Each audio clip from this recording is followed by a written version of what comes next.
Okay, the Committee of the Whole is back from recess. When we left off, Senator Torres had questions that I believe were already answered by the legal counsel, and so now I will recognize Senator Nelson.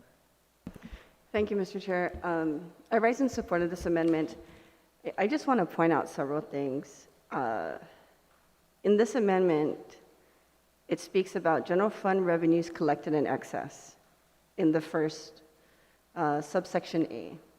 And then in section B, it mentions again revenues collected in excess of appropriations. So, just to point out that under the premise of this amendment, there is an unfounded belief that there is going to be an excess of beyond the appropriations in general fund revenues. Thank you, Mr. Chair. Thank you, Senator Nelson. Senator San Augustine. Thank you, Mr. Chair. I'd like to proffer an amendment to the amendment. But first, I'd like to make a statement that I do support the amendment. It's just that my amendment would just change the direction of the funds. Do you want me to go and just speak on the, all right? You'll find that where it is written rainy day fund, which shall be subject to legislative appropriation, changed to read, be deposited into the income tax, refund efficiency payment trust fund of Chapter 51 of Title 11, Guam Code annotated. And then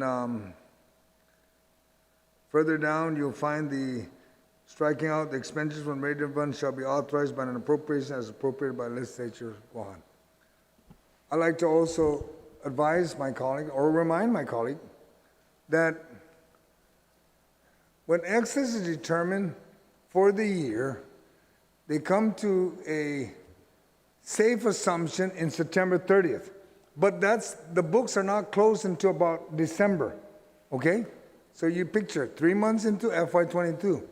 Then it's not officially declared as excess or surplus or whatever until an audit is done, and that's not reported on until hopefully May, sometimes by June. Then at that point, if there's any excess funds accumulated from the year, from 2021, then it'll be automatically, based on my amendment, it'll be deposited in the tax refund, which you don't need an appropriation because it automatically goes specifically for tax refunds, which is, I believe, a couple of my colleagues were stressing to find a way to find funds, and that's, I believe, maybe the right direction to go.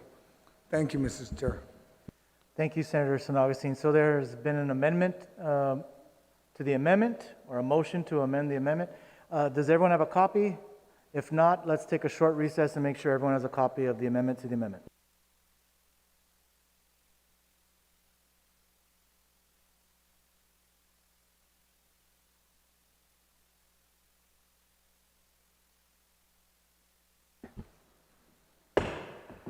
Okay, my understanding is the amendment to the amendment should be in your Google Drive folder. And it should be SB55JSSA, line 25, page 7.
All right, so we are on the amendment to the amendment proffered by Senator San Augustine.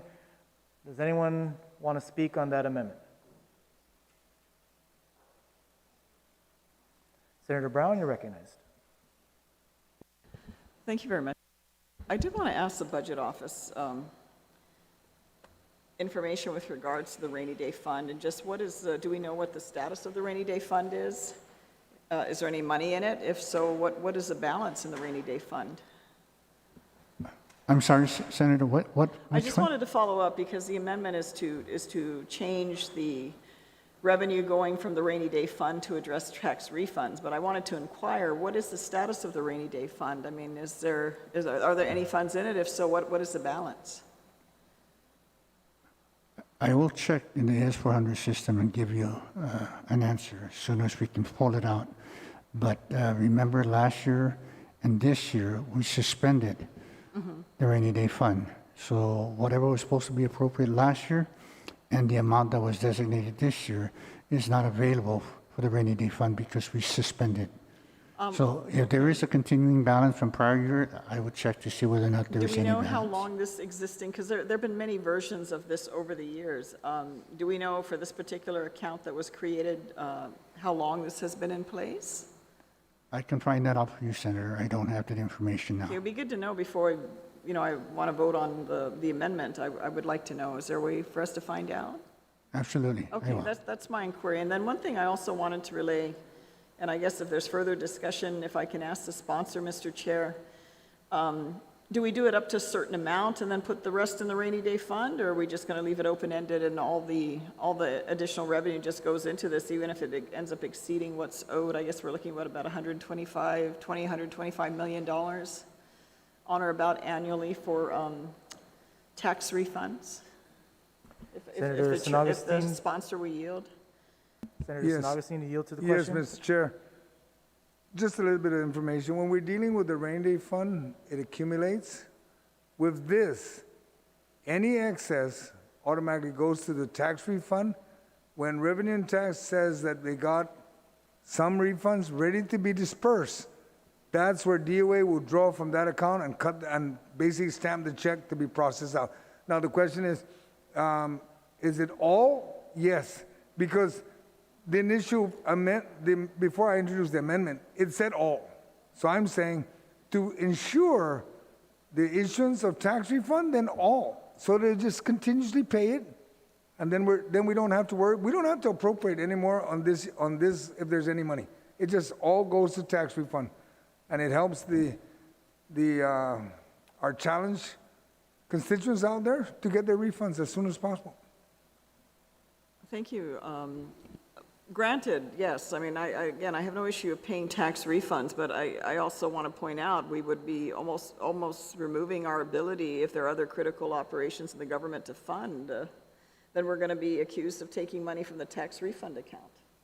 So that certainly opens up that issue. I mean, I just want to have the latitude, because again, I'm concerned if we continue to create this idea that we're putting money aside for the rainy day, and then, the rainy day comes and we literally have no reserves in the government to be able to address that. So that's my concern. Again, I always want to take a conservative approach. I don't, spend every cent I have in my own personal finances. I just look at it that way. I always think you need to be prepared versus, the tendency we have here in the legislature. I mean, if it moves and it's got money on it, we have a tendency to want to gobble it all up, and, we stampede to be able to appropriate it, and that's just the concern I have. I don't have an issue with giving it. I understand the concern of wanting to, make sure the money is not misspent by the administration and that it goes to pay our tax refunds. But colleagues, keep in mind, if there is any additional revenue, we would be in a situation coming back to the legislature that we would be taking funds away from our taxpayers if there are other critical services in the government we need to appropriate additional funds for.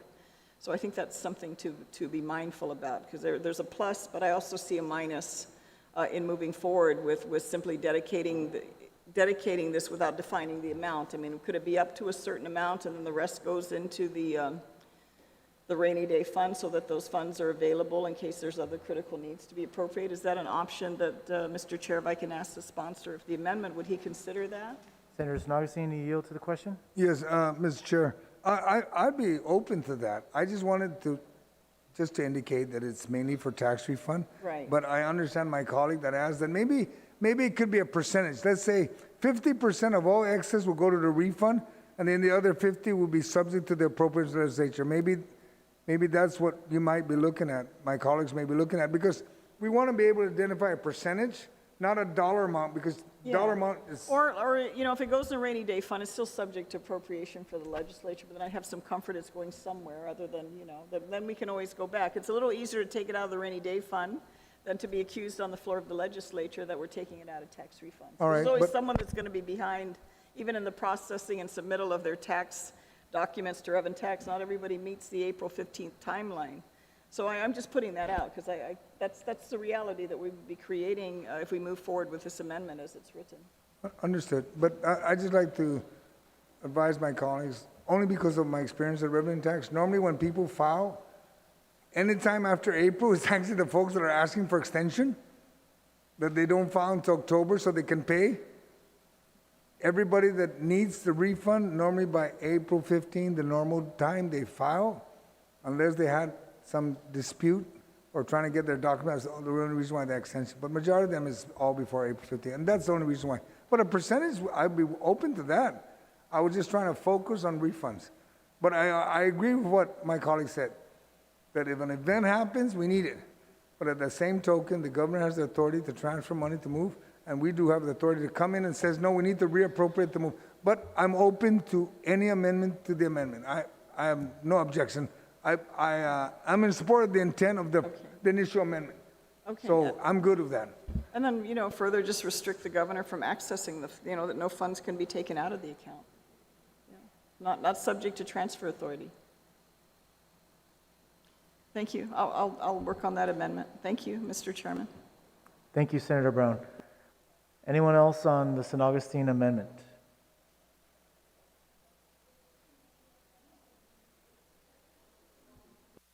Mr. Chair, just a point of order, perhaps. We are discussing the amendment to the amendment?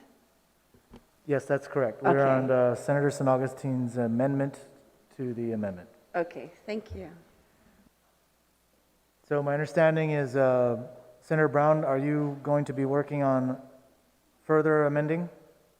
Okay, so we'll go ahead and we'll take a short recess. That's out of order.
We're back from recess. Committee of the Whole is back from recess. Senator San Augustine, you're recognized. Thank you, Mr. Chair.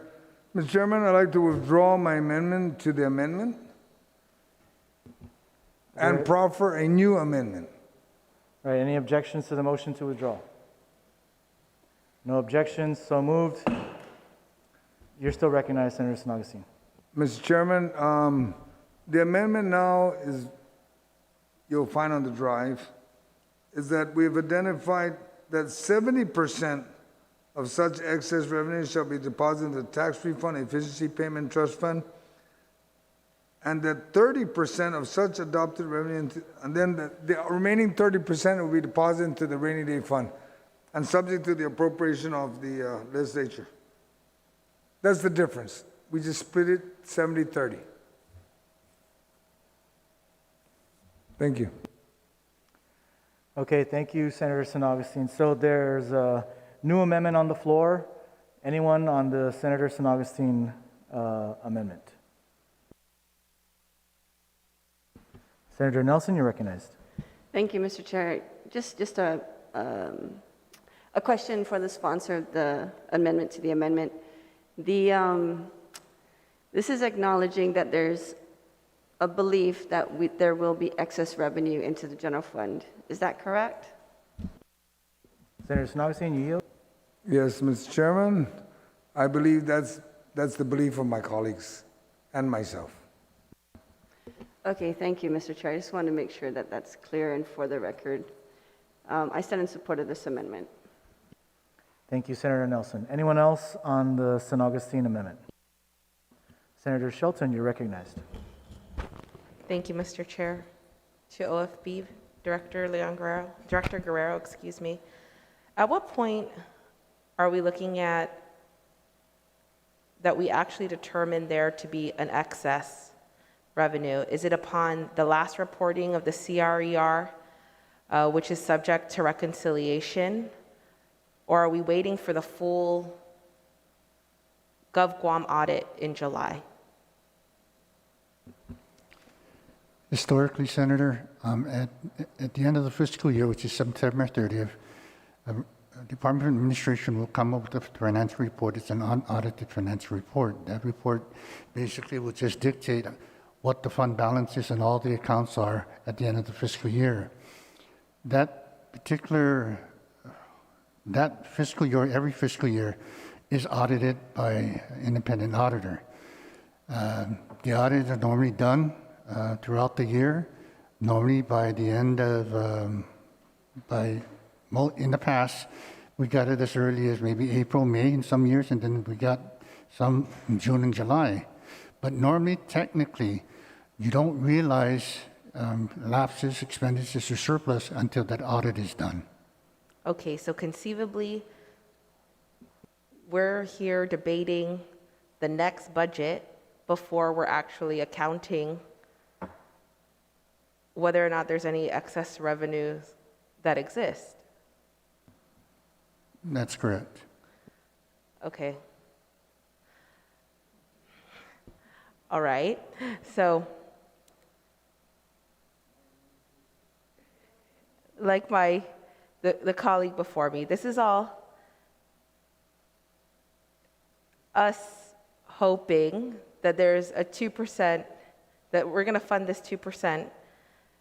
If there's anything above what we're projecting, what you, OFB, have been telling us, all of these amendments that we've voted down to increase certain revenues, we're still moving this amendment on a prayer to see more than that amount. I'm assuming all the amendments being made, Senator, is in the event there is potential lapses and surpluses in these accounts, that these monies become available. Like I said, it's not kosher to try to appropriate any monies that are in these funds prior to the audit, simply because if you do it any time before that audit is actually passed, these funds can change. So what is reported in September, Department of Administration normally has 90 days to reconcile, By the end of December, they should be already ready to be, those files should be ready for audit purposes. It takes the auditors anywhere from 3 to 5, 6 months to get the audit done.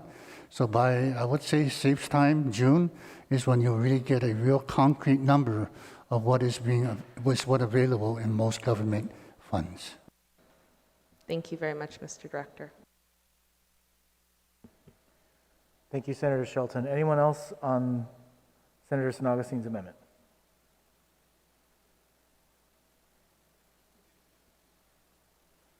Speaker Terlahi, you're recognized. Thank you, Mr. Chair. I guess now there's two parts to this amendment. So this is an amendment still to Senator Taitagui's amendment. And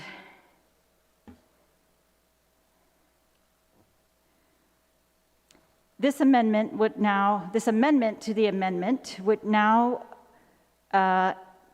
instead of waiting for the legislature to appropriate that money after the end of the fiscal year, it would require that part of it be deposited to the Income Tax Refund Efficient Payment Trust Fund. Absolutely, I support this amendment. I've spent the past 2 weeks, and especially the last 2 days, trying to convince my colleagues that we need to put aside more money for the provision of tax refunds. We need to make sure there's more cash in that account so that they can catch up on payments and that they can pay them more quickly.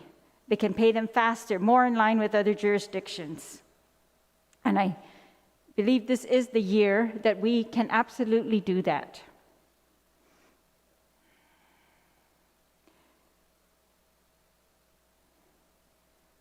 This deposit language actually is exactly the same language that I've uploaded yesterday after my first amendment failed, in hopes to get another amendment passed that I think is upcoming. But yeah, very similar. So yes, I support this language. Unfortunately, capturing this at the end of the fiscal year is not going to help anyone during FY22 to get refunds faster. It's not going to help with what I believe is a shortage of income tax refunds in the provision this year. And it's not going to help us catch up with those that are still outstanding from prior years. As to, I'm trying to make calculations. There was just a press release that went out today, of course, that they've released additional tax refunds.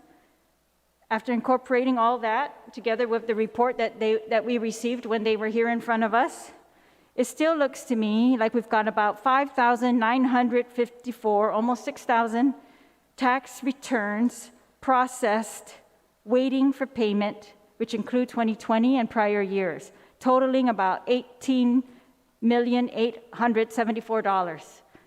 Still that much. And we still have 6,807, almost 7,000 unprocessed returns. Maybe another $20 million in liability. And these are just my lay calculations based on these reports and the press release that we just received today. So I still believe that we have a liability that might require our entire balance of excess revenues, which is what I was proposing yesterday. So as to dividing up, we'll only put a portion of those into tax refunds, and the rest of it we're going to save. I think it was described as for other critical needs. That's the question that I have. Like, what critical needs are we going to prioritize over tax refunds today? Emergencies? We have $600 million plus sitting exactly for emergency purposes, to deal with the emergency that we are in. And I cannot imagine how those could not be availed in a continuing emergency. Anyways, that's what they're for, and I think we are covered there. And that's why OFB found it fiscally prudent to not have to set aside 2% this year and last year, because for a rainy day fund, because We were in the thick of the emergency, and we're not going to be setting it aside if we need to spend it today, right? And we've got now, we know we've got ARP funds plus to deal with the emergency. And if there are other critical needs in government agencies, I do not believe that it is appropriate for us to borrow for any longer these tax refunds to pay for needs in our agencies. This is their money.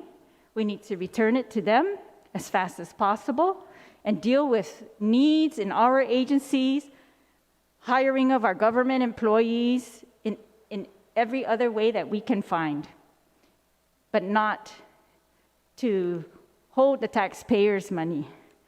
So that's the only part that I'm not in agreement with, that we're going to continue to divvy it up. I just think this is the year not to divvy it up, not to worry about an emergency, because the governor is sitting on millions, hundreds of millions of dollars in emergency funds.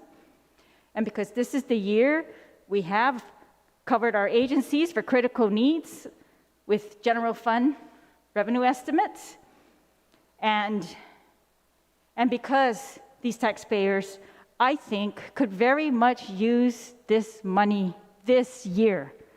So the need this year is greater. The ability to pay back their refunds this year is also so much greater. We will never be in this situation again where we can feel so comfortable to pay it all out. We've seen the history of tax refunds on Guam. Some of you were part of the administrations that borrowed hundreds of millions of dollars to pay tax refunds. I don't want to get there again. And I think we're almost there if we can just put a little bit more into this year while we have the ability, and we can catch up. And then we can be like every other jurisdiction, paying these refunds, in a very short amount of time. Not 6 months. We had to go to court to get 6 months, right? But that's still longer than every other jurisdiction. According to what I'm finding, they say the average is 6 to 8 weeks. And so many of them can do it within 3 weeks. IRS, 21 days.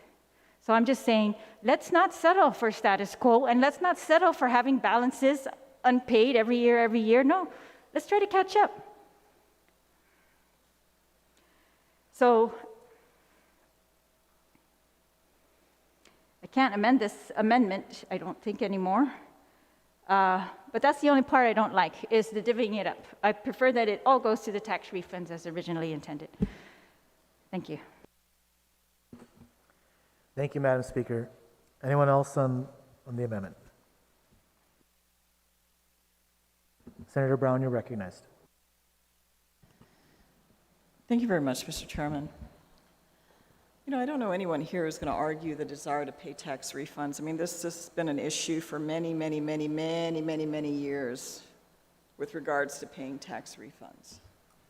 And many who have wanted to run to the front of the line to take credit for being the champion of paying tax refunds. What I'm not in support of, Mr. Chair, is raising the BPT. I mean, if I recall last year's election, there's colleagues in here that ran for office on the very basis of reducing the BPT that got elected to office. I don't look at that as a solution. As I mentioned earlier, I mean, if we really are really keen on wanting to ensure that the governor spend the ARP money on the intended emergencies that have been created and the impacts of this COVID pandemic on our island, then defund those areas that funds have been put into. Defund those areas and put that towards tax refunds and force the administration to pay that ARP money to the areas that have been impacted. I mean, we're arguing the issue with customs. We all know customs has been directly impacted. I mean, my goodness, if they're 5 months behind in paying their employees for their overtime that they've accumulated, because they did say they paid them up till March, but it's now August.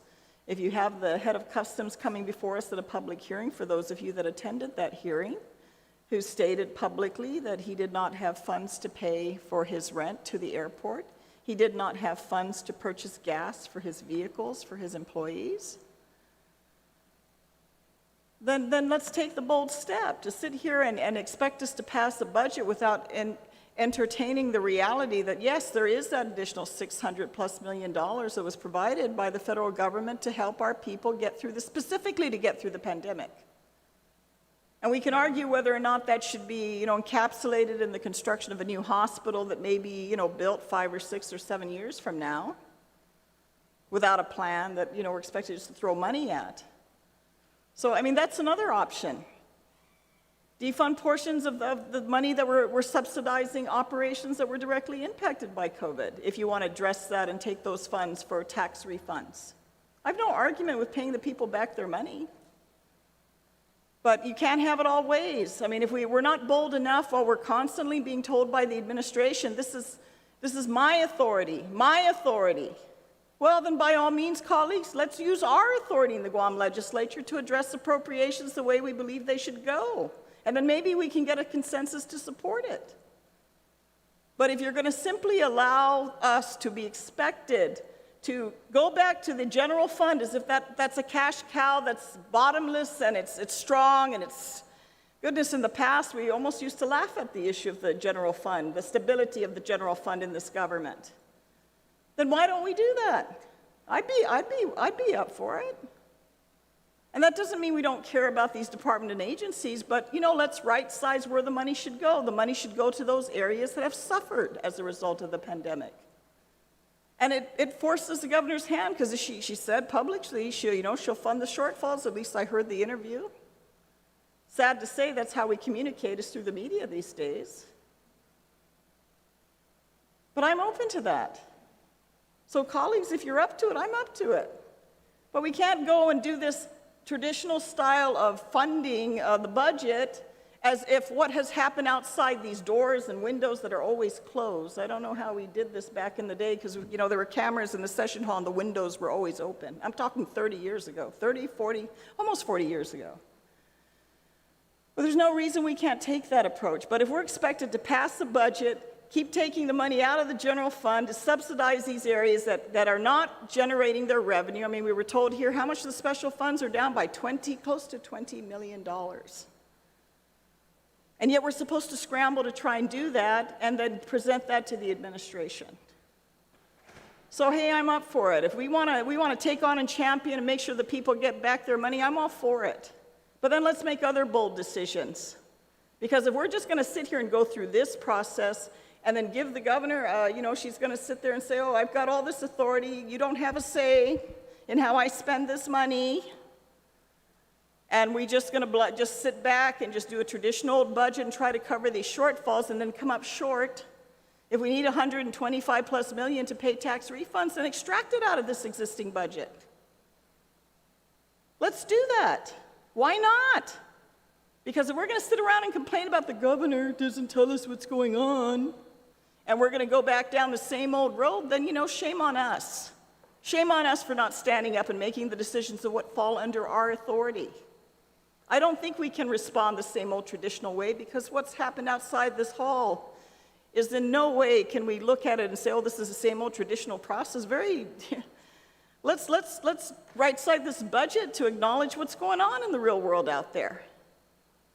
And if the speaker, Speaker, if you want to give this money to tax refunds, I'll be happy to help you do that. Point of order, Mr. Chair. No objection. I'm just relaying from her comment. I have no objection to supporting her in paying tax refunds. It's nothing derogatory or negative in any way. I'm willing to support that. I'm just saying, colleagues, we need to look at it a little differently in how we're going about this budget, because it makes absolutely no sense to subsidize these areas directly impacted by COVID and then cut short areas that we're concerned about, like paying tax refunds. It doesn't make any sense, especially if we know that money is there. And I'm sure there are limits to what the governor can do with it. Because, colleagues, think about this. If we budget these areas and cover them with general fund money, what's the justification to ever go back and use ARP money to pay it? Because we've already funded it, and it's not deficient. That could actually work to our disadvantage here. And the areas where we critically need to help our government that ARP cannot fund, I mean, we're essentially strangling our ability to do that with what falls under the jurisdiction of our authority here in the legislature to appropriate our own local funds. So with that, Mr. Chairman, thank you very much for the opportunity to provide comment on this amendment. Thank you, Senator Brown. Anyone else on the San Agustin Amendment?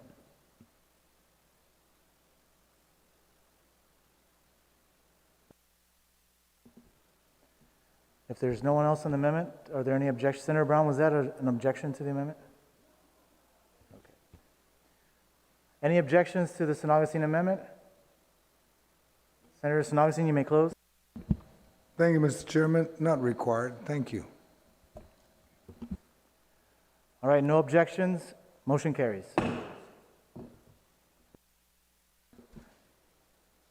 Now we are back on the main amendment, which is the Eitc Amendment.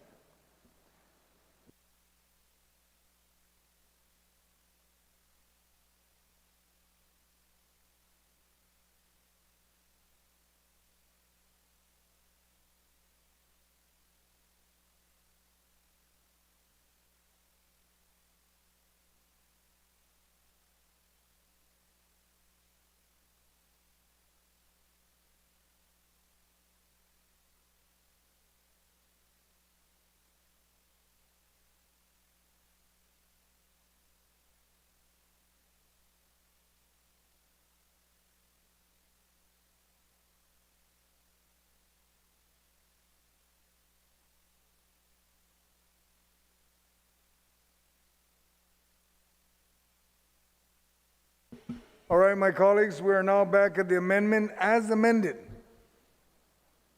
Is there anyone who would like to speak? If not, Senator Clint. Yes, Senator San Agustin, just to clarify, because I initially had an objection to the original amendment prior to the amendment as amended. However, now with your amendment that you proffered, Mr. Chair, which I thank you for, I withdraw my objection to the initial, to the Eitc Amendment. Thank you, Senator Clint. We're back to the amendment as amended. If no one is to speak, Senator Tello, please give the closing remarks, please. Thank you. Sidus Masi, Mr. Chair, for the opportunity to close on this. I wanted to share with my colleagues what happened actually in February of 2020, right before the pandemic. I went to an SES meeting, and our chairman was also the oversight chair during that time. And I proffered a question to him.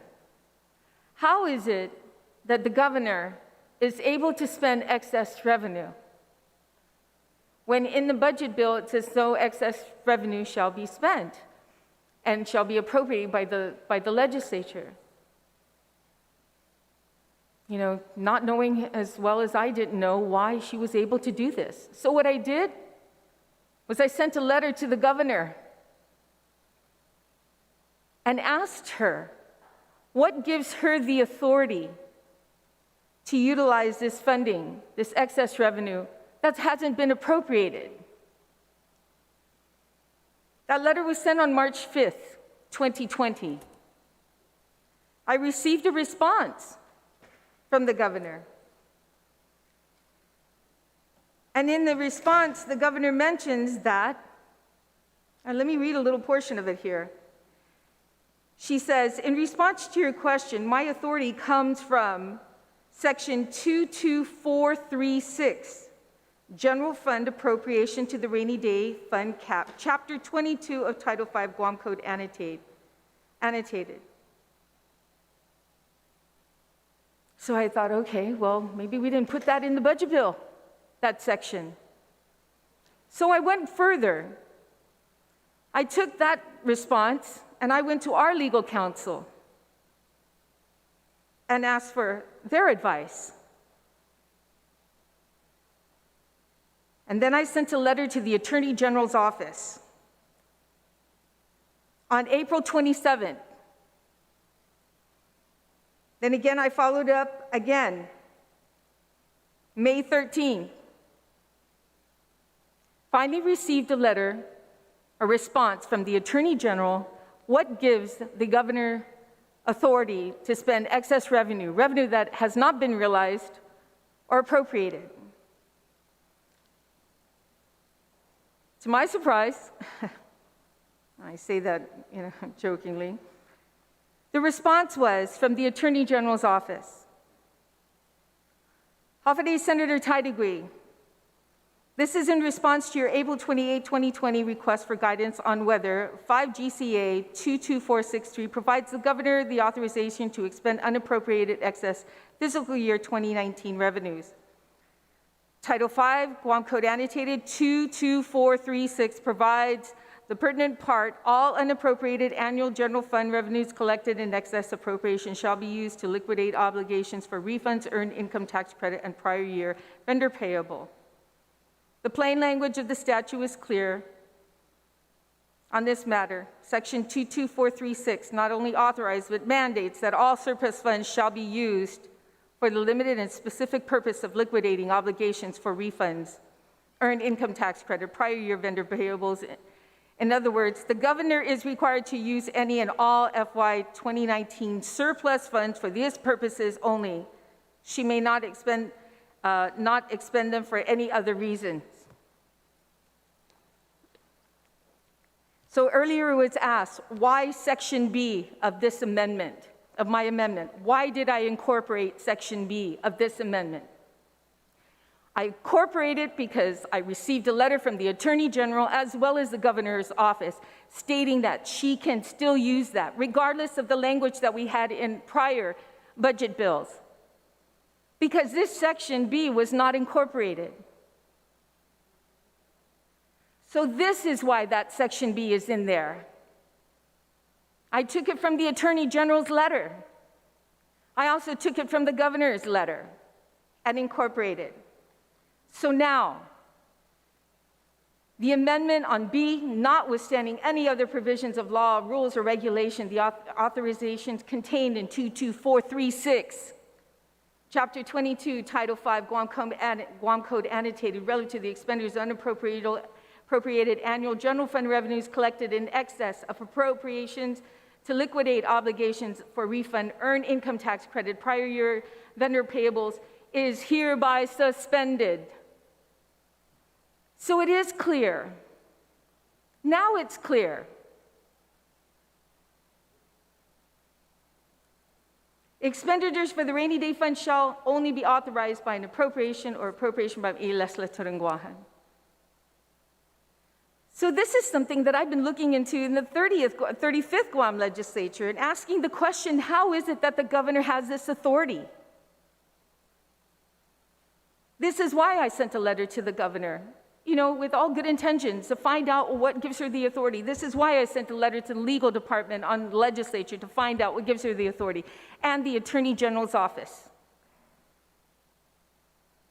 So this time in this budget bill, we're covering ourselves. Mr. Chair, I'd like to thank my co-sponsor, the sponsor of this legislation, as well as myself, Senator Joanne Brown, for being part of this amendment. Senator Brown and many of us here take our job seriously to oversee the people's money. We tried many times to ask for, reports, but this administration, is short on transparency. And this is an opportunity for us to get this kind of information on any expenditures that they plan on doing and using funds that are unappropriated in excess. So let's do the best we can to provide those checks and balances. And I humbly ask my colleagues for your support in this particular amendment that's been worked on for over 2 years to try and figure out how we can be the body that appropriates any excess revenue. Thank you, Mr. Chair. Thank you, Senator Eitc. If I'm correct, the one objection we had has been withdrawn. I'm going to ask the question one more time. Are there any objection to this amendment? There being, Senator Mr. Chair, I believe there was an objection earlier before Senator Rigel. There was? Yeah. Well, Senator Rangel withdrew it, and that's why I'm asking that question, Senator Tadaway. This is the time to say it. Are there any objection to this amendment that has been amended? Senator, there is one objection. All in favor of this amendment as amended, please raise your hand. 1, 2, 3, 4, 5, 6, 7, 8, 9. Motion passes. We'll now proceed to the next amendment. It's number 8 on your list.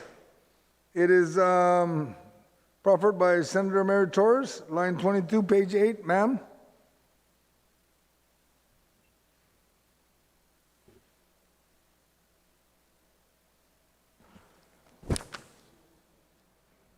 Thank you, Mr. Chair. And for clarification purposes, this is the one titled MCT L22P8, Committee of the Whole. And thank you, Mr. Chair. This amendment represents my second attempt to continue the nurse pay adjustments that were authorized earlier this year.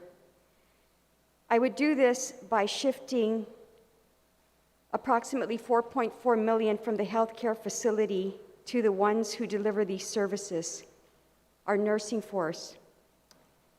And I will repeat for the record that these increases are not funded in the current fiscal year 2020 budget.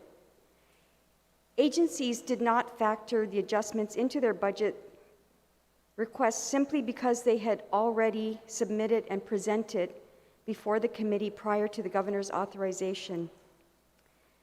And yes, while the governor did find a way to fund increases for fiscal year 21, it is worth repeating that this was a partial year increase, which is why she also deliberately asked the legislature to find funding for the next full fiscal year of 2022 in her letter to the chair. But Mr. Chair, I really don't care who told who to fund the increase, or whether it was a request from the governor or a decision arrived independently by this body. The facts are that the nurses on Guam are underpaid and their increases are overdue. Many of us in this room passionately advocated for this exact concern earlier this year, declaring that funding must be identified to prevent outmigration, opposing recruitment measures until we increase salaries first. Well, I believe now is the opportunity to follow through on those claims. And consistent with my recommendation since March of this year, this is the funding source to do it. To be clear, Mr. Chair, my amendment here only deals with subsection A of section 6. Whatever else my colleagues choose to do with this cash reimbursement is up to them. But unless the Office of Finance and Budget can explain where exactly agencies are going to fund these increases out of their operational budgets, I believe this is on us. And I ask my colleagues to continue their advocacy for Guam's frontliners and support this proposal. Thank you. Thank you, Senator Torres. I'll ask now the Office of Finance and Budget to respond to that question, and then we'll move from there. Thank you, Mr. Chairman. Senator Torres, you're going back to your question regarding how these salary adjustments are going to be paid moving forward. Again, I'd like to reiterate, for FY21, the governor has already indicated that she would cover the costs of the implementation of the salary adjustment in FY21. Going into FY22, what we did is when we got this information, we went back and did a reassessment of the departments, of the respective departments that are being affected, and looked at their budgets, and we felt that at that point that they could absorb the costs of these of the salary adjustments in FY22. Again, not considering any other funding sources that may be available, which of course the body has been mentioning, the ARP money. But like I've also said before, that in the preparation of this budget, we did not include any ARP money assistance in putting this budget together. So I am pretty sure at least at this point, that the cost to cover these salary adjustments in FY22, as stated in the memo, there are sufficient funds within the department's appropriation to cover them. Bear in mind, Senator, as we go through a budget every year, we budget certain items in departments' budgets that that doesn't necessarily occur or happen or are expended in the fiscal year. Case in point is personnel.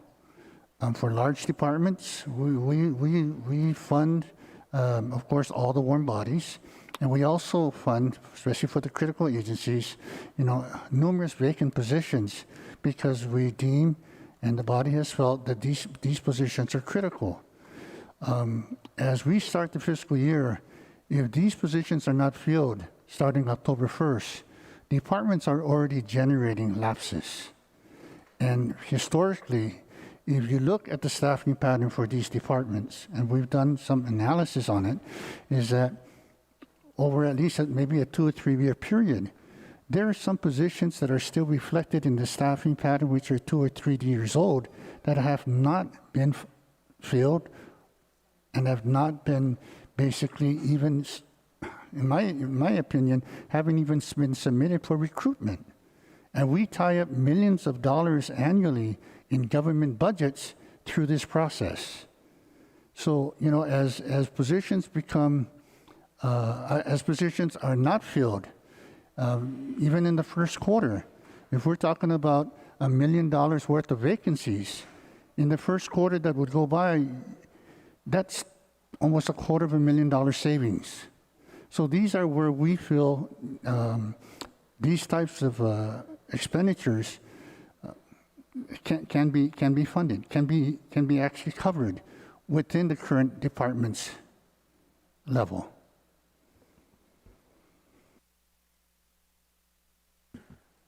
Senator Torres and Mr. Guerrero, before you move along, I've just been advised that it's like, never mind, okay. Please continue then. Okay, just to let you know, there was amendment, the sequence I had should have been another amendment before yours. So proceed with that one. And I didn't want to stop, and the author of the amendment said it's too late. We'll just go ahead and we'll just finish off, and then we'll go to hers. I was just advised that the sequence was off by one amendment. Is that gonna, it's no impact in the order? No impact, Okay. so we'll just continue with yours. Thank you.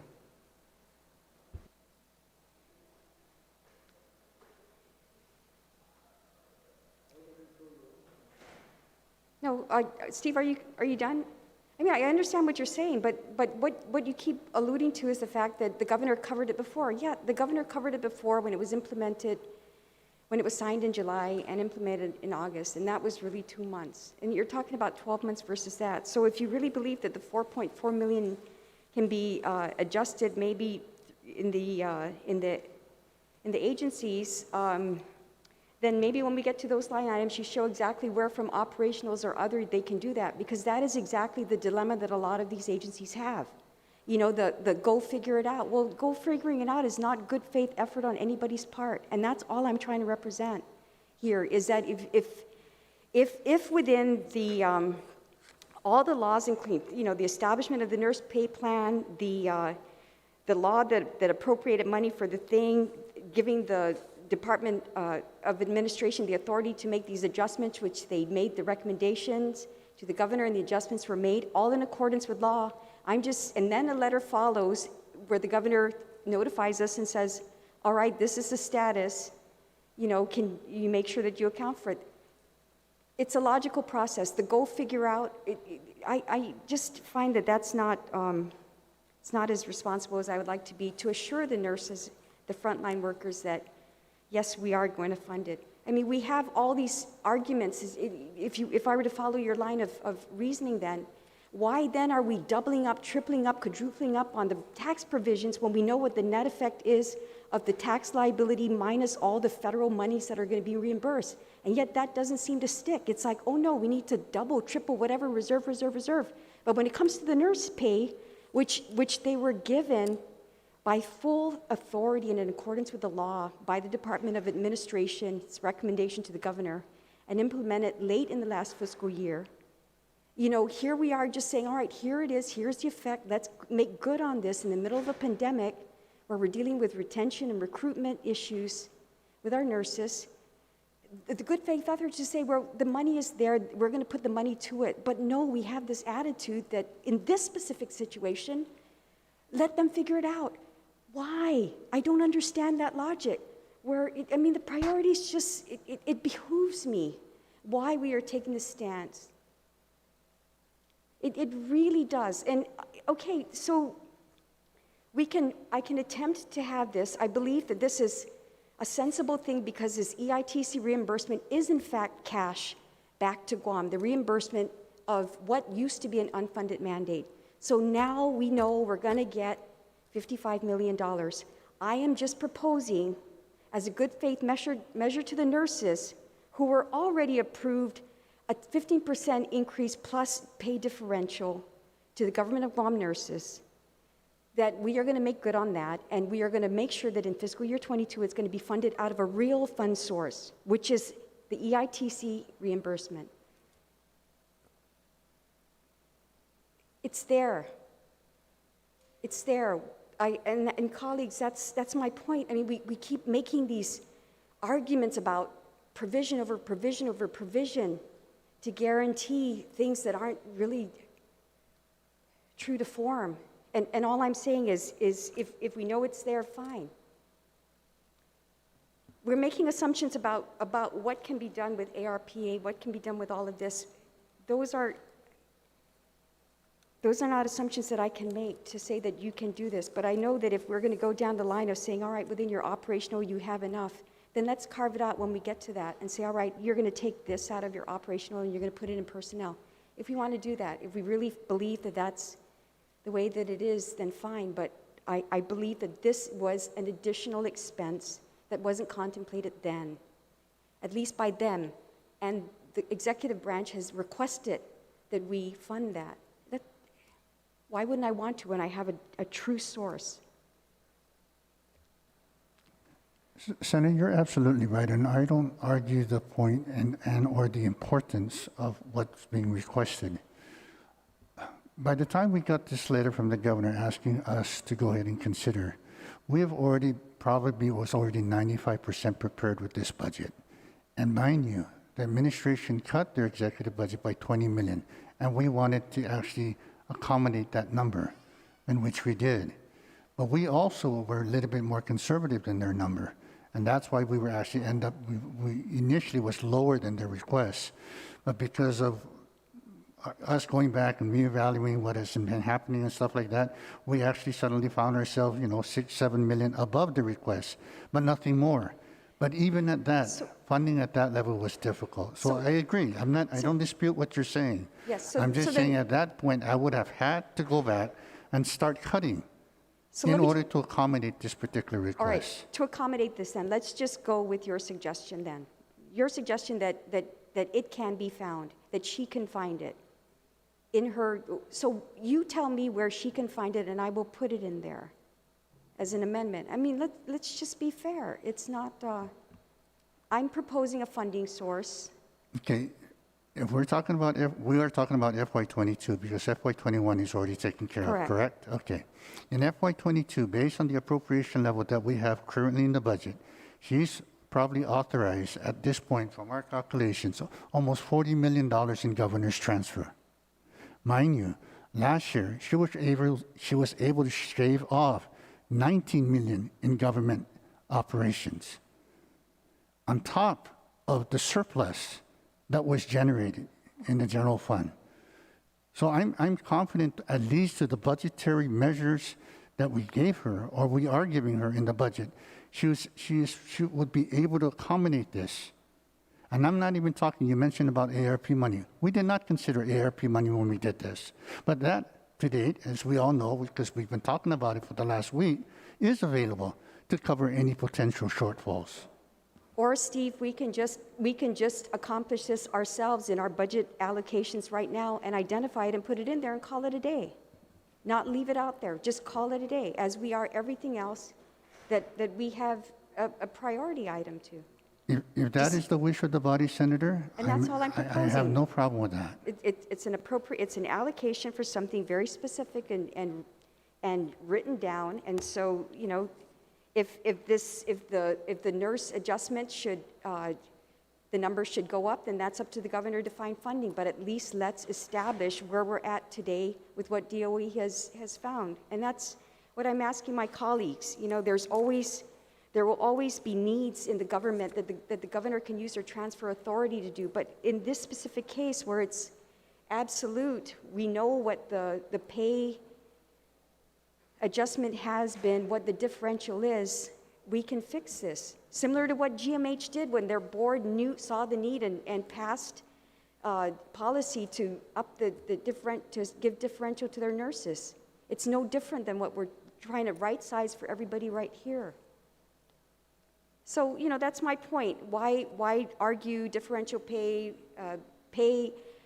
I mean, why argue transfer authority? Why say leave it up to chance? Why say let them find it? Let's just appropriate it.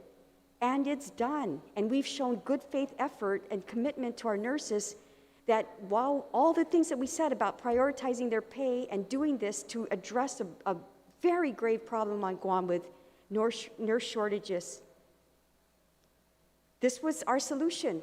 We came this far, and all I'm saying simply is in the budget process, let's put our money where our promises were, and that's all.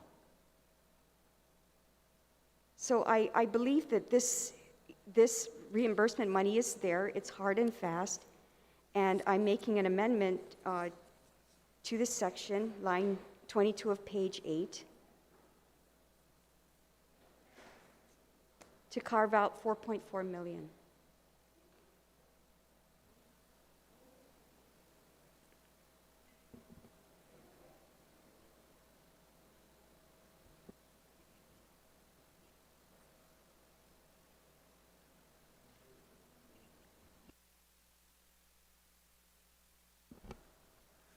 Senator San Agustin, you're recognized. Thank you, Mr. Chair.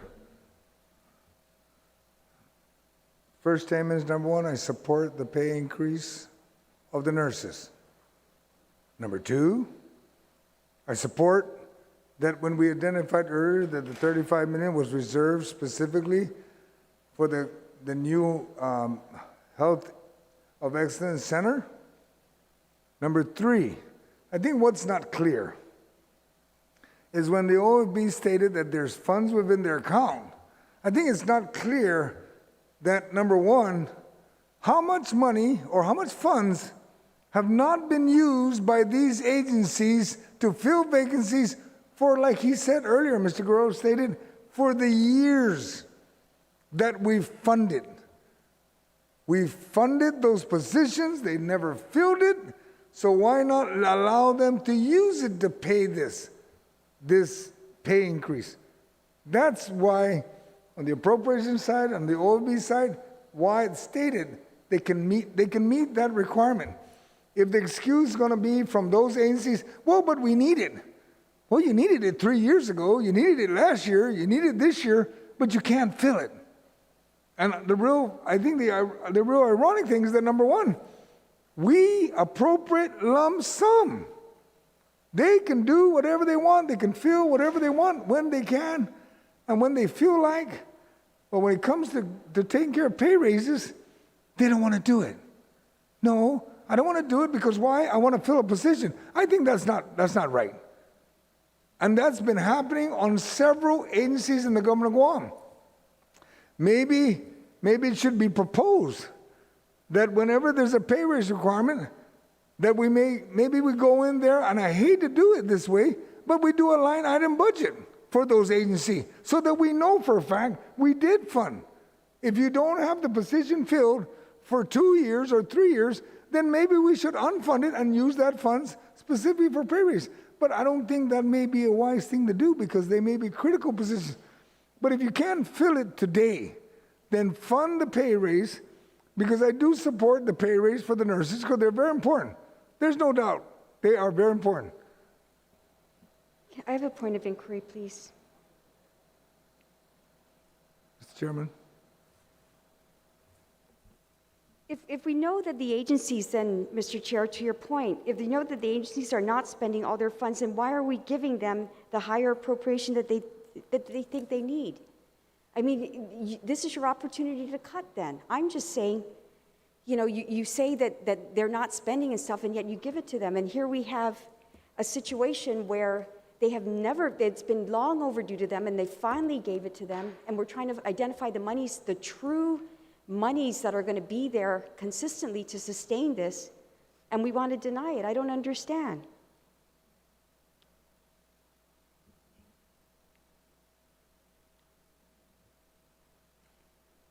If they're not spending it, why are we giving it to them? Maybe that's where we cut. Senator Sinagasi? I think I understand where my colleagues come from. Why give them when they're not spending it? Let's just be reminded at every public hearing they come and they say, we need it, but we haven't been able to fill it. That has been their predicament. If you can't fill it, they have the option because of a lump sum to use it for the other. Remember, the word lump sum is it's available for the director to determine that they move it somewhere else.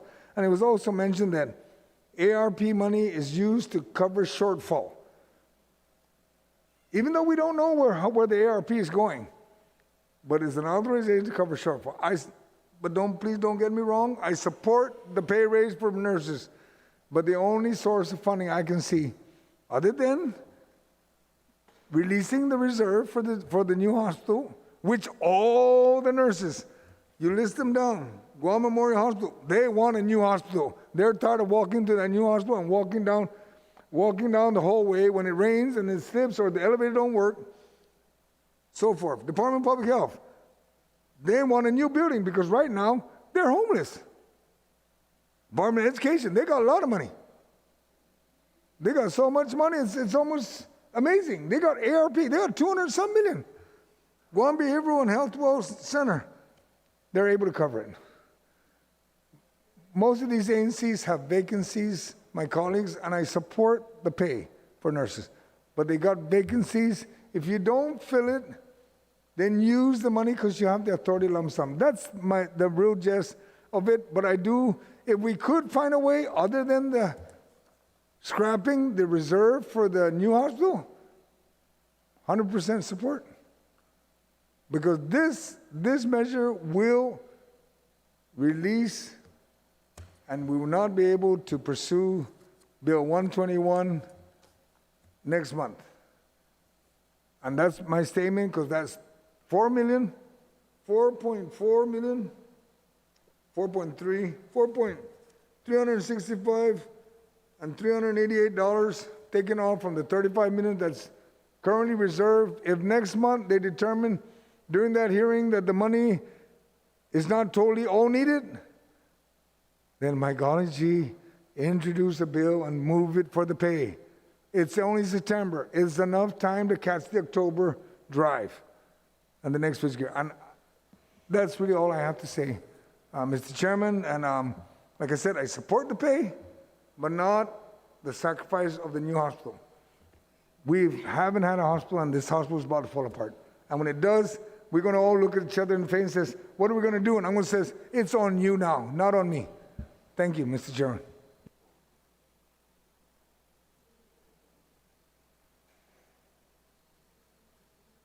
Point of information, though, I just want to note that there is no obligation to pay $35 million, and that's just an arbitrary number at this point, and let's just be true about that. So I don't appreciate being threatened that if we take this, that's going to result in all these other things falling apart. There is no other things right now. There is a bill that had a public hearing. There is no law that obligates us to fund that. So, you know, this really is just more a wish list and an aspiration. But what the nurse pay is Point an of order, actual Mr. thing, Chair. and that's what I'm Point of trying order. to point out. Are It's we, not a are we in trailer. discussion part of this where we each have the opportunity to speak? Or is this, this is not debatable right now at this point. We all have the opportunity to speak on the amendment. Just one moment. I'll allow her to finish, and then we'll get back on track. Senator Torres. No, thank you. I was just making that point that, the $35 million is really a number thrown in, but it's not based on any law or any obligation or liability of this government to fund in fiscal year 2022 as of today, and that was my point. So in other words, that we could do whatever we want with the EITC reimbursement amount that is estimated at $55 million. And that the 35 is really just a placeholder, but it's really not based on anything required of us to fund at this point. Thank you. Thank you, Senator Torres. So anyone on the Torres amendment? Senator San Augustine, was that an objection to the amendment? Yes, it is, based on the safe assumption that we will pass a bill on September before the new fiscal year to fund the Health Center of Excellence. Thank you. Unfortunately, yes, it's an objection, but I do support the pay raise for the nurses. Thank you, Senator San Augustine. So there is an objection on the motion. Anyone else on the motion? Senator Brown, you're recognized. Thank you very much, Mr. Chairman. I'm speaking on the amendment. Again, we had this discussion in previous days with regards to addressing the nurses' pay. But, we can't operate department and agencies from the Guam Legislature, Mr. Chair. I mean, we can appropriate the funds, but the responsibility to execute the operations of any government agency rests on the part of the executive and their respective appointees to operate these departments. There were only a handful of senators that actually attended pretty much most of the budget hearings with Senator San Augustine. Any one of these agencies certainly could have advocated, and some did, with regards to additional resources that they needed. Many, of course, toed the line as expected with regards to the ceilings that were provided by the administration for their respective department directors, administrators, whatever the respective titles of those that were represented during the budget hearing, to relay on their own to the legislature what their needs were. The governor, I was a member of the legislature, but I heard the announcement on the news that the governor has, determined that she's making these pay raises to the nurses, and these are the amounts she's given within these respective categories between the hospital, between DOE, between public health. And then what are we expected to do? I don't know if she consulted with our respective budget chairmen concerning the long-term funding of the nurses' increase. I don't know if she talked to only any member of the Guam Legislature. I don't know. She didn't talk to me. Maybe she doesn't need to, but I don't know if she's had these discussions with any other members of the legislature that she was making these arbitrary decisions to raise the nurses' pay, even though many of us will argue that, we would kind of agree that there's a need to address that. It's been implemented. And then somehow we're supposed to just fall in line and appropriate. All of these agencies listed here again are all agencies that I think we can say, the governor can more than likely probably address ARP funding to. And there's nothing to stop these agencies within their priorities of either coming back to the legislature, or if they have the latitude, or if the governor has a transfer, to fund it. But she made that decision. She made that grand announcement that she was addressing the pay to the nurses, perhaps maybe because also by profession she herself is a nurse. But like I said yesterday, I don't work for the governor.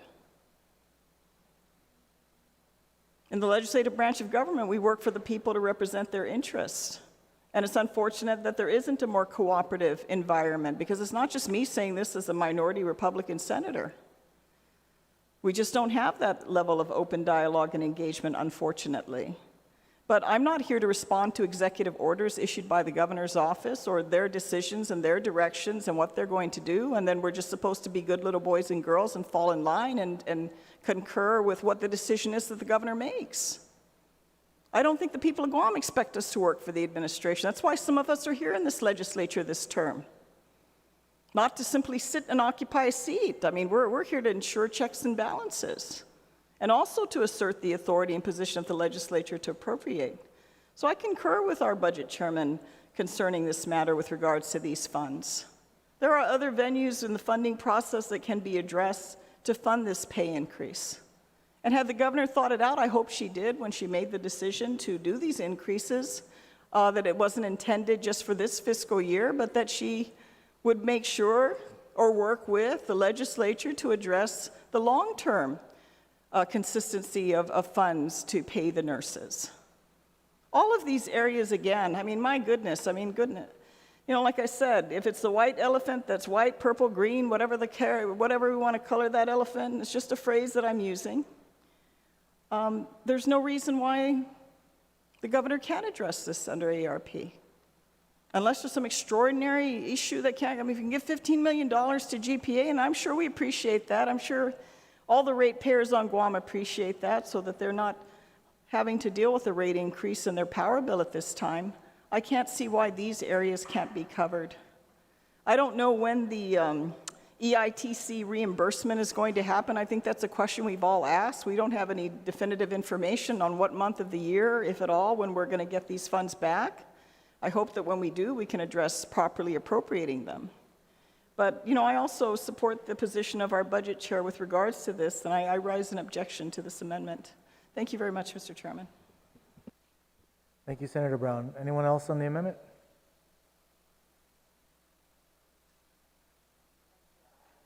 Senator Nelson, you're recognized. Thank you, Mr. Chair. Can I just ask several questions to the director of OFB? Is it possible to, you see how we set aside $35 million for the, hold on, let me just pull up this page here in the budget. There. How we set aside $35 million of EITC reimbursements for the general fund for the Healthcare Center of Excellence. Can we just put another $4 million on top of that? Period, question mark.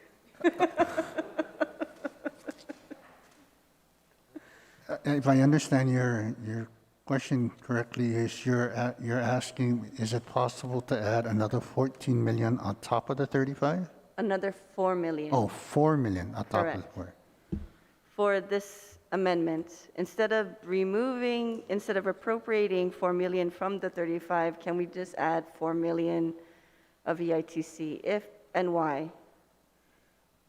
Right now, it would be very difficult to do that, Senator, simply because if you increase another 4 million on top of 35, we would have to adjust the provision for tax refunds, because that $15 million balance of the 55 is slated for tax provision for tax refunds. So if I take if I add 4 million to the 35, then that means it's less. You only have $1 million set aside for the tax That's correct, refund. because 15 million of the 11 million. 55 is already slated for tax refunds. It's part of that calculation. Okay, how do we know that $35 million is needed for the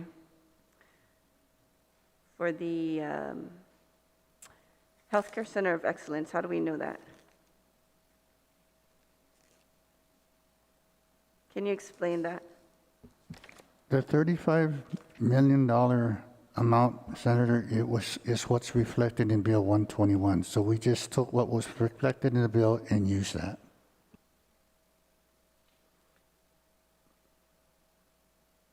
But how do we know it's $35 million?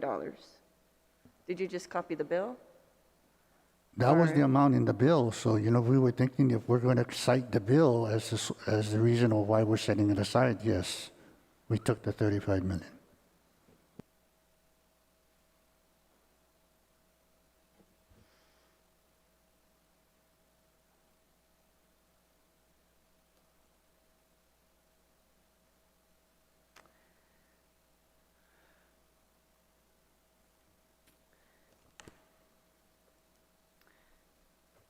I support the I support the Healthcare Center of Excellence.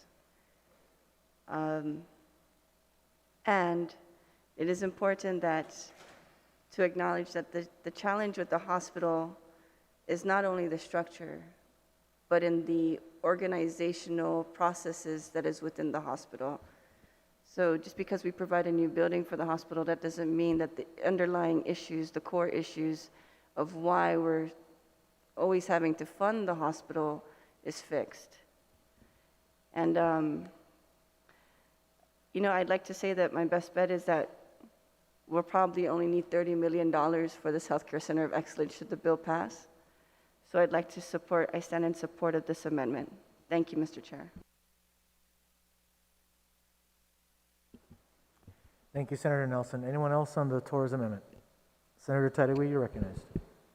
So just ask me, Mr. Chair, and I think we've been down this particular subject matter, and there's no doubt in anyone's mind here, I don't think there's one senator in here that does not support the nurses' pay.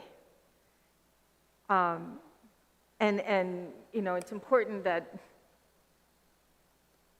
whatever funding that's needed for this, especially because there was an MOU by the governor herself to DOA to increase this salary,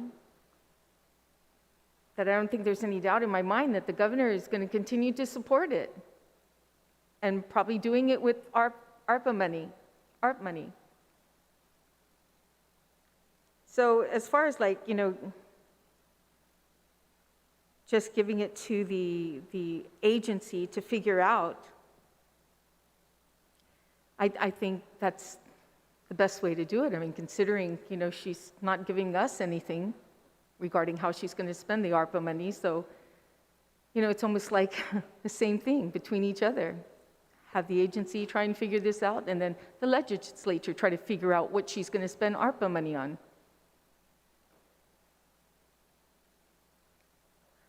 So, Mr. Chair, I'm not going to take too long on this. I think that we spoke about this yesterday. That amendment did not pass, and for the reasons that OFB talked about, but most especially because what I look at is I've been to the majority of public hearings for budget, and at the one time when public health was there, we asked them, why are there $17 million, short? And they said, well, they anticipate ARP money to cover that.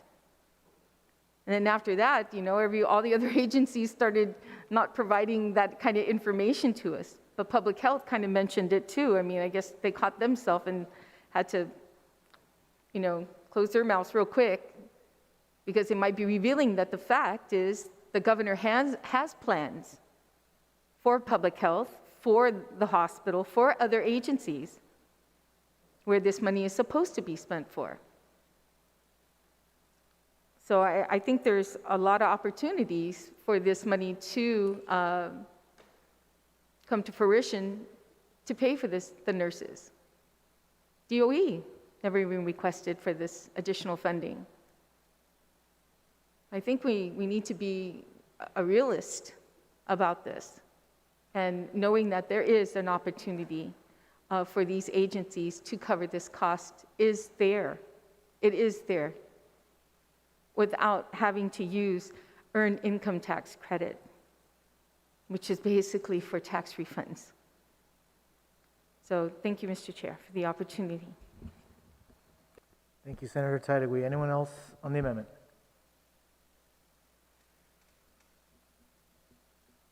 Senator Shelton, you're recognized. Thank you, Mr. Chair. And I stand in support of this amendment to provide the overdue fair compensation to our nurses, our frontliners right now. This body deliberated a few months ago on the need to increase the capacity for our nurse force to meet the needs and demands of our island's healthcare system. We discussed how we need a multi-pronged approach to address the nurse shortage on our island, and this amendment helps to do just that, Mr. Chair. It seeks to pay our nurses what they deserve so they can continue serving our community. I know we're talking about competing interest to use this EITC money. Of course, we all want to see a new hospital. We want to see a new DOC facility, and I think we're going to get there. And this is a small portion of that money to be used for the very people who are going to be working to serve in this new facility. I think right now we have the opportunity to say to our people and to say to the nurses that they are our priority. We want to continue to put health care at the forefront for the people of Guam. And it doesn't sit well with me to say that just because the governor has the authority to make the decision and transfer the money the way she sees fit to ensure that these things are paid,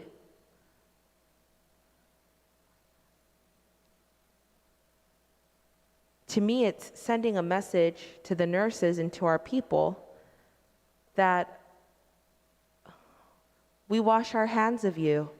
We'll let the governor take care of that, but we have the opportunity now to show in our budget to take care of it ourselves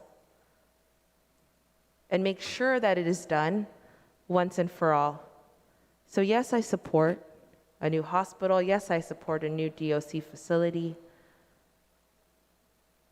And right now, I most certainly support funding our nurses the way they rightfully deserve to be funded. So I ask our colleagues to please give this amendment consideration and their support. Thank you, Mr. Chair. Thank you, Senator Shelton. Anyone else on the amendment? Senator Torres, you may close. Thank you, Mr. Chair. Dear colleagues, please be aware that with regard to the nurse professional pay structure and differential, this was all the result of Public Law 24325, which established the Nurse and Other Health Care Professional Recruitment and Retention Incentives Act of 1998. That statute was further amended by Public Law 2572 and 2868, which mandated the responsibility of this act to the Director of Administration. The intent of the act was to establish an incentive pay and other recruitment and retention initiatives for healthcare professionals in the government. This provision of the act paved the way and provided tools for the Director of Administration to furnish incentives for the nursing and healthcare professionals. That is what we are doing. That is what public law contemplated and what the Director of the Director of Administration enacted in his fiduciary duty in June when he made a recommendation to the governor and the governor approved.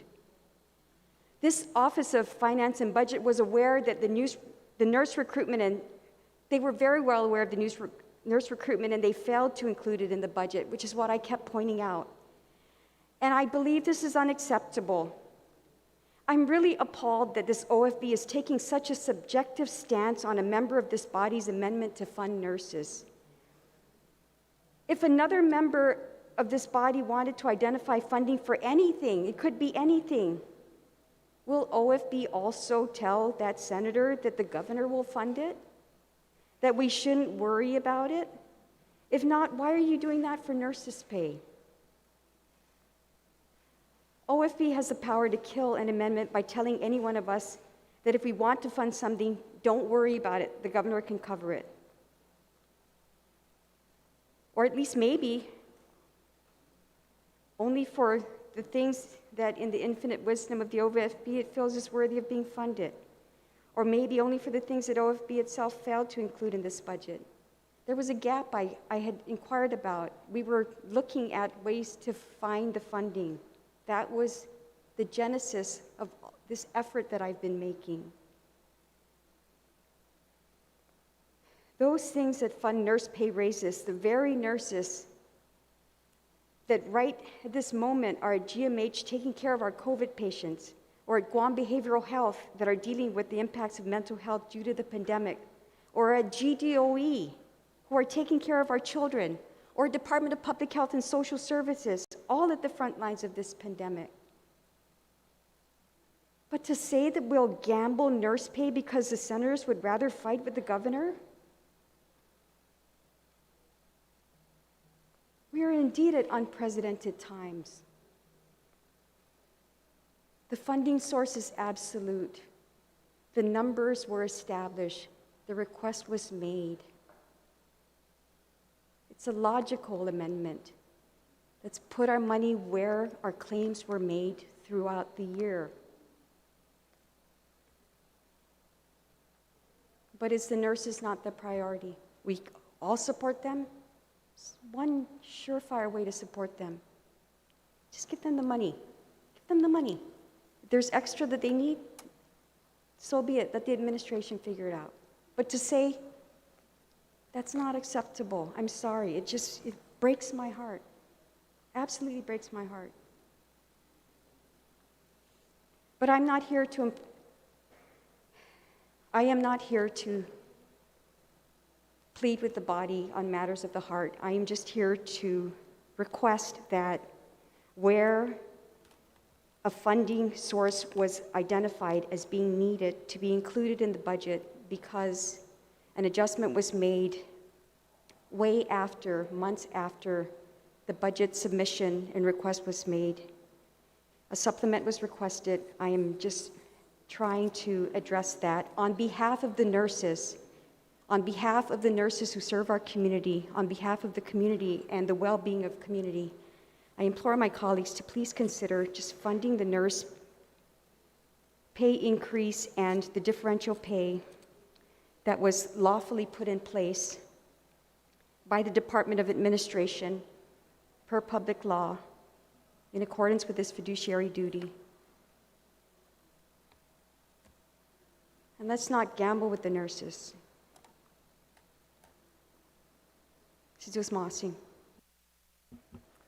Thank you, Senator Torres. All right, there has been an objection to the amendment. All those in favor of the amendment signify by raising your hand.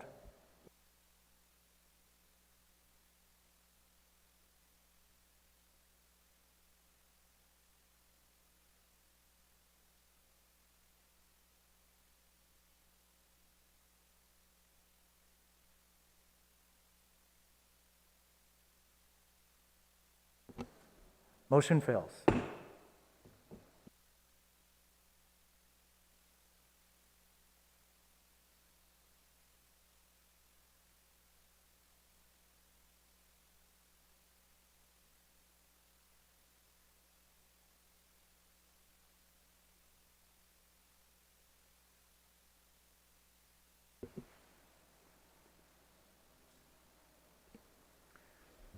Okay, the next amendment we have on the drive is one proffered by Speaker Talahi. It is SB55 TMT to line 22, page 8.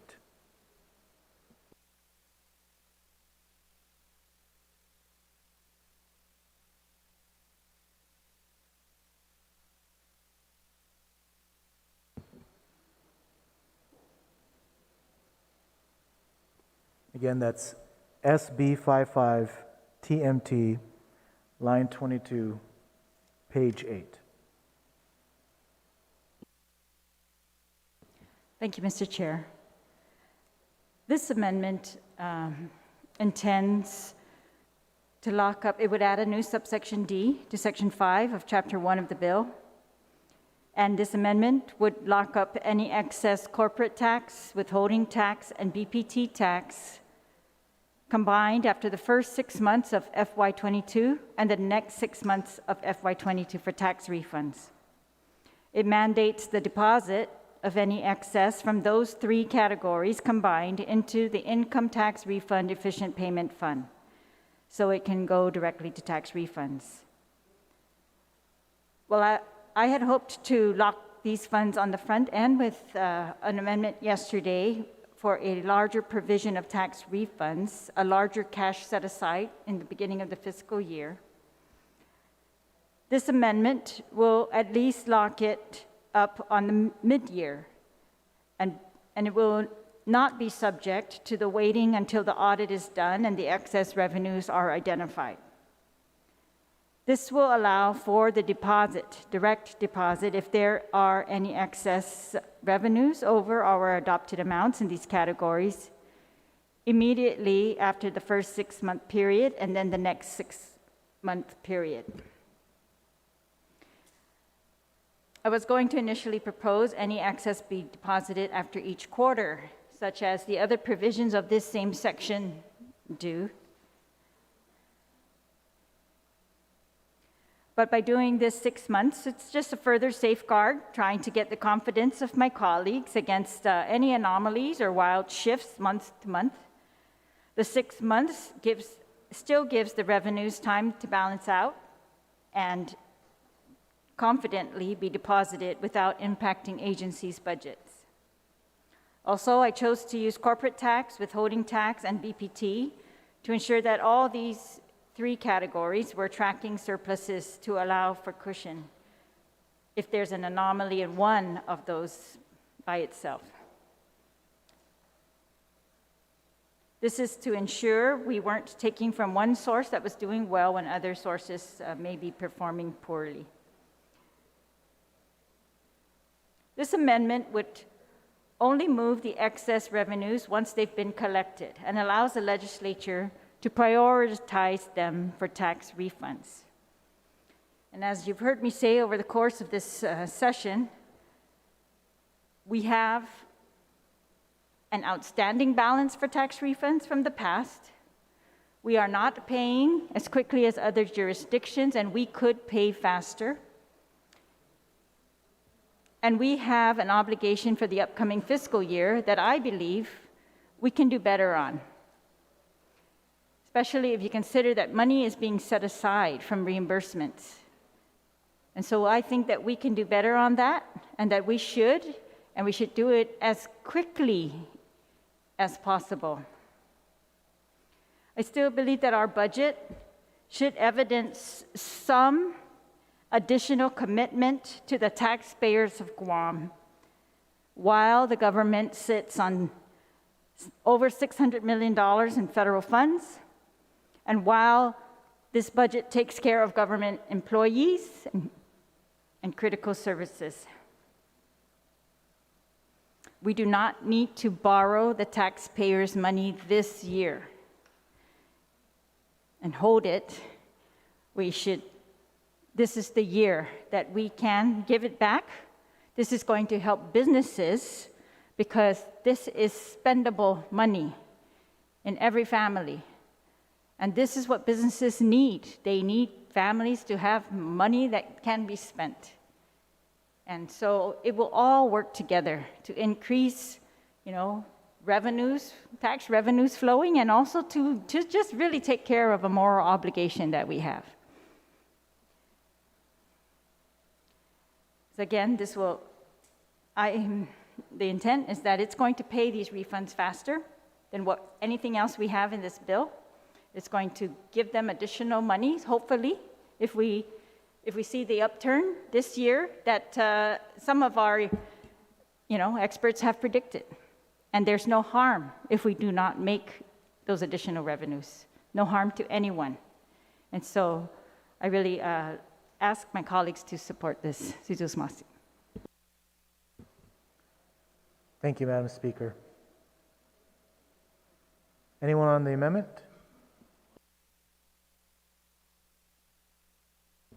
Senator Perez, you're recognized.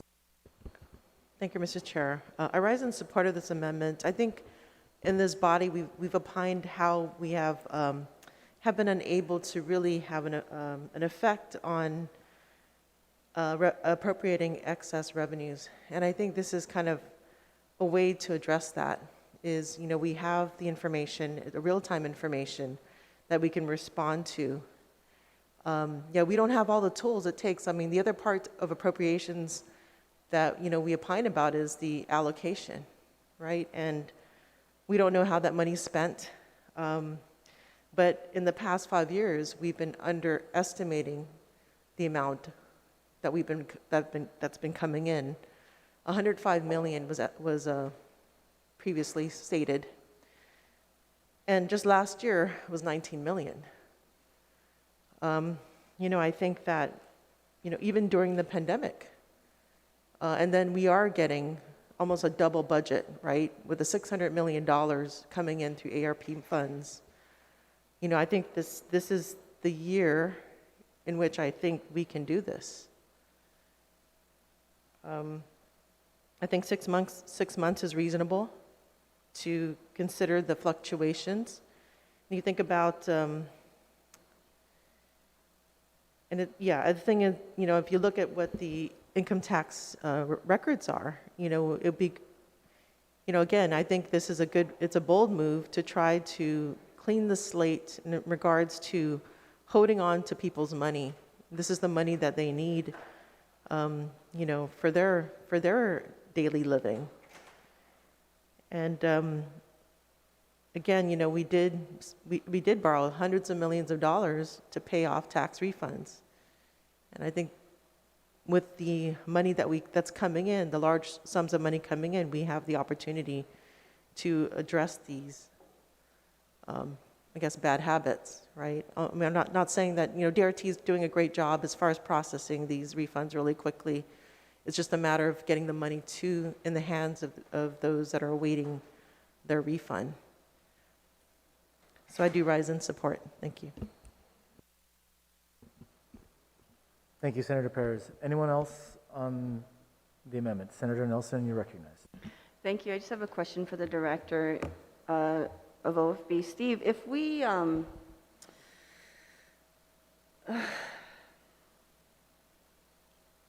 this notwithstanding provision, right, in this amendment, does this impact the provision that you wrote for the CTC and the ACTC's 10% and 90%? My understanding, Senator, this provision is dealing with excess revenues. Okay. Thank you.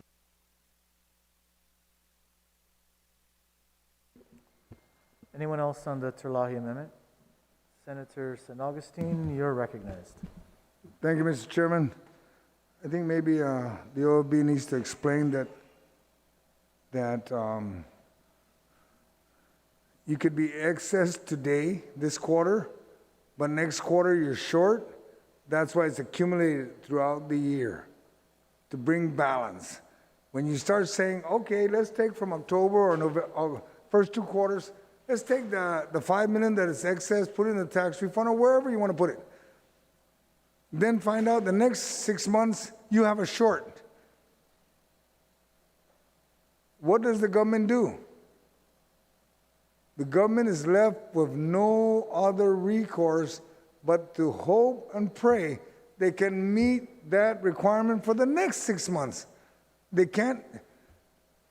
My colleagues, everything is accumulative. It's not by quarters. October determines what November looks, and it keeps rolling over until it finds the part where it balances. That's why at the end of 12 months, they determine if they're excess or whatever, or their shortfall. So to say, let's do it every 6 months, I really hope you don't budget that way at your own house. Thank you, Mr. Chairman. Point of information, Mr. Chair. Yes, please say your so the point. amendment, yes, says to take excess as depicted on the CRER every 6 months. It doesn't say to take all of the excess revenues of the government. It only takes from certain categories. And in fact, 6 months is longer than what we have in the same section of the bill where they are appropriating in this bill excess based on quarterly collections, or they're so just, yeah. So this only takes a certain portion of revenues, not all revenues, and it does try to balance it out with 6 months as opposed to quarterly. Thank you. Mr. Chairman, Senator San Augustine. I ask that the OFB be able to respond to the amendment on how funds accumulate and are accounted for as we move along in the months. That's all I've asked for. Start with that, and then we get a clearer picture.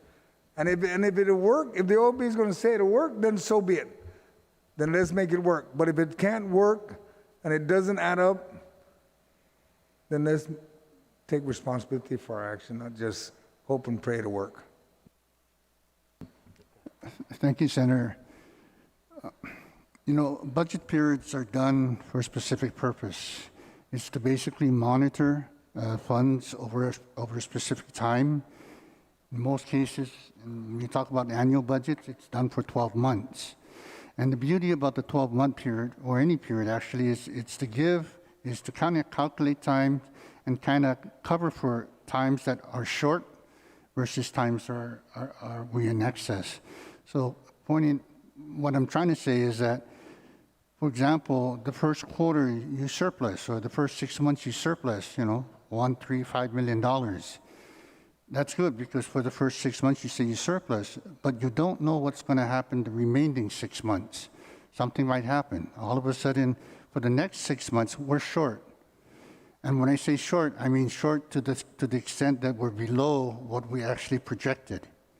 And if these funds have already been utilized in the first 6 months and been taken out for something else, then of course by the end of the year, if we do run into a problem where the next 6 months is short, then there's insufficient funds to cover what exactly was appropriated from the funds in the beginning. So I just lay cautious to these types of amendments, simply because, like I said, and it happened in 2020, where the first months of the fiscal year we had record-breaking collections from October to January. Then February came along when the pandemic hit. Our revenues cut in half. By the third month, which was March, we were already negative in collection in revenues. And that's my fear. I'm not saying that it won't happen. I'm not saying it can happen. I'm not saying it will happen. I'm just saying that's the beauty of having periods, so you have times to recover those times that are not good in collections. So by the end of the year, we hope that at least we meet the level of what we appropriated, nothing less. If it's surplus, if it's excess, great, not a problem. But I just warn that, if we don't meet our projected levels, then what are we going to do?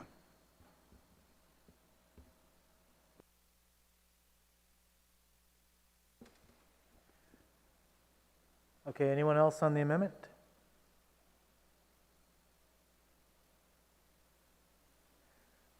Anyone else on the amendment?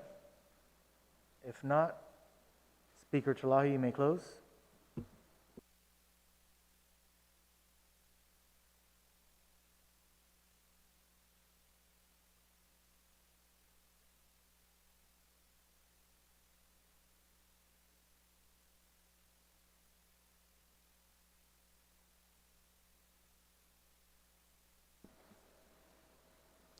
Yes, I'd like to close with a couple things. First of all, our entire budget is a guess. It's a guess based on the best information available to us. And while we have tried to be conservative in our spending, the fact is that this has been great. We have accumulated in the last 5 years excess revenues totaling $105 million, surplus in 4 of the 5 years. So not every month is our projection correct, just as the OB chair said. Not every quarter is our projection correct. Maybe in the 6 months, our projection's not going to be correct. And maybe at the end of the year, our projection's not going to be correct. All of those are possible. But what I'm asking is that if we are making, after 6 months, more than we projected, then let's put that to the people who we owe. We don't have to hold it and wait. There's no reason to do that. No one else is doing that. It's only the legislature that wants to hold back till the end of the year.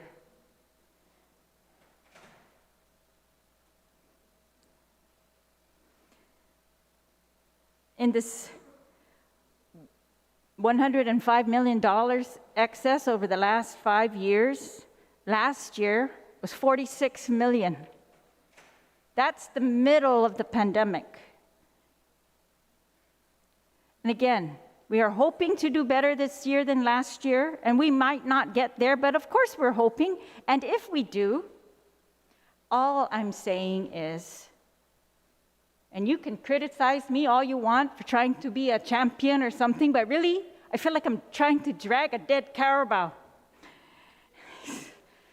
It's the only year we can do this without borrowing money, without jeopardizing, furloughs, without putting anything at risk.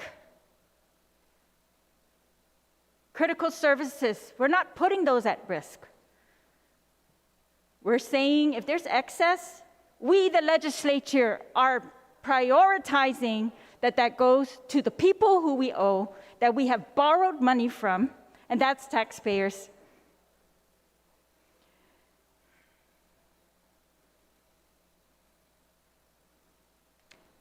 No one is proposing extracting any other money from this budget to put towards these taxpayers.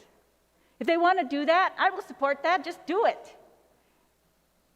But I am trying my hardest here to find some ways to get your consensus to put more money towards these taxpayers, sooner rather than later, that's all.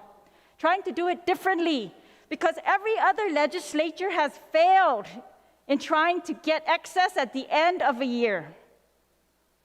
So I'm trying to do something, yes, out of the box. Yes, not normal. That's correct. I admit.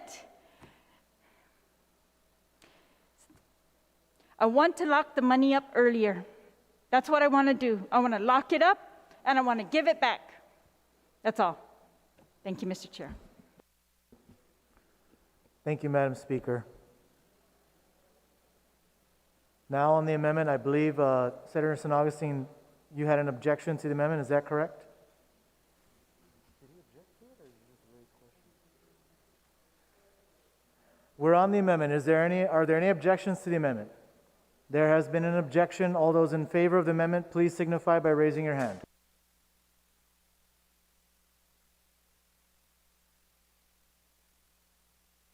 Motion fails.